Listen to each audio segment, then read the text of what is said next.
तर फ्रेंड्स, आज आपण बघणार आहोत काउंटिंग ऑफ फिगर्स मधला थर्ड टाइप घेऊन येतो आज आपण चौकोन किंवा त्यालाच आपण म्हणू शकतो आयत. त्याचे क्लासिफिकेशन काय, अपोजिट साइड्स आर इक्वल म्हणजे विरुद्ध बाजू त्याच्या समान असतात. आता याच्यामध्ये आपल्याला बघायचं आहे का एकूण आयात किती आहे. तर अशा प्रकारच्या प्रश्नामध्ये काय सॉल्व्ह करायची, इथं 1च आहे, त्या आन्सर काय येणार आहे 1च येणार इथे. आता नेक्स्ट प्रश्नामध्ये आपल्याला काय दिसत आहे, या डायग्राम मध्ये आपल्याला पाहायचं आहे का एकूण आयात किती आहे. त्या अगोदर इथं नंबरिंग द्यायची असेल 1 2 3 आणि सगळ्यांची काकून टाकायची, ऍडिशन करा. 3 आणि 2 झाले 5, 5 आणि 1 झाले 6, म्हणजे याच्यामध्ये किती आहे 6 चौकोन आहेत. आता बघा नेक्स्ट डायग्राम मध्ये आपल्याला म्हटलंय का या डायग्राम मध्ये एकूण चौकोन किती आहे, म्हणजे एकूण कॉर्डिलेटर किती आहे. याच्यामध्ये नंबर द्यायचे 1 2 3 4 आणि का द्यायचे 5 आणि सगळ्यांची का करायची ऍडिशन करायची, म्हणजे याच्यामध्ये किती आहे 15 आहे त्याच्यामध्ये. आता याच्यामध्ये बघायचे आपल्याला का एकूण चौकोन किती आहे किंवा एकूण आयात किती राहणार. तर अशा प्रकारचे आले तर इथे नंबरिंग द्यायची 1 2 3 4 5 आणि इथे द्यायचे 1 2 आणि इथे पुन्हा 3 4 5. या सगळ्यांची आपण ऍडिशन केली, त्या ऍडिशन इथे किती येते 15 येते. या सगळ्यांची ऍडिशन केली, त्या ऍडिशन किती येते 15 येते. मग काय करायचं 15 + 15 म्हणजे किती झाले 30 झाले. आणि एक बॉक्स आपण का केला, उभा मोजताना पण काउंट केला आणि आडवा मोजताना पण काय केला आपण काउंट केला, तर त्यामुळे काकून टाकायचे -1 करायचे, म्हणजे याच्यामध्ये किती आहे 29 याच्यामध्ये आयात आहे.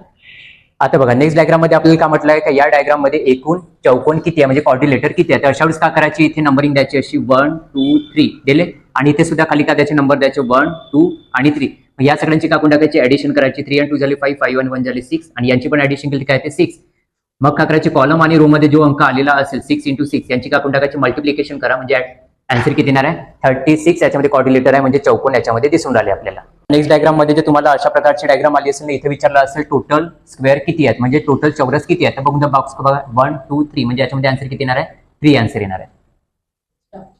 आता याच्यामध्ये बघायचं एकूण चौरस किती आहे. पुन्हा एकदा बॉक्स मध्ये 1 2 3 4 याच्यामध्ये किती राहणार आहे चौरस 4 राहणार आहे.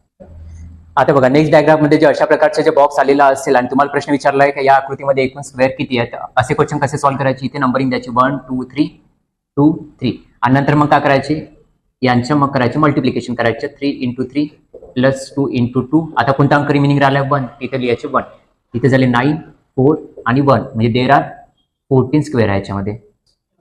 आता बघा अशा टाईपच्या पुन्हा जर क्वेश्चन आला असेल तर इथे काय त्याची नंबरिंग द्यायची, टोटल स्क्वेअर करायचे असेल तर 1 2 3 4 आणि इकडे 1 2 3 लिहिलं. मग काय करायचे, यांचं मल्टिप्लिकेशन करायची इथे, म्हणजे येणार आहे 4 × 3 + 3 × 2. आता रिमेनिंग बघा 1 आणि 2 आहे, तर सगळ्यात मोठा नंबर कोणता बघा 2 आहे. इथे काय करायचे +2 लिहायचं.